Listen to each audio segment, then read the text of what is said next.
আবাসের টাকা তোলাবাজির অভিযোগে গ্রেপ্তার তৃণমূলের অঞ্চল কনভেনার শাহনওয়াজ আলম। গতকাল ইসলামপুর থানার পুলিশ ওই তৃণমূল নেতা শাহনওয়াজ আলমকে গ্রেপ্তার করেছে।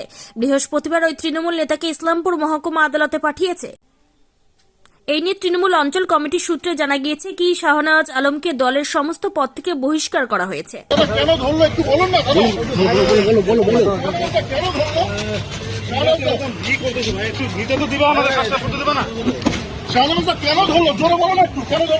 কিছু বলুন দাদা, দাদা কেন ধরলো দাদা, কি বলবেন দাদা, কেন ধরলো?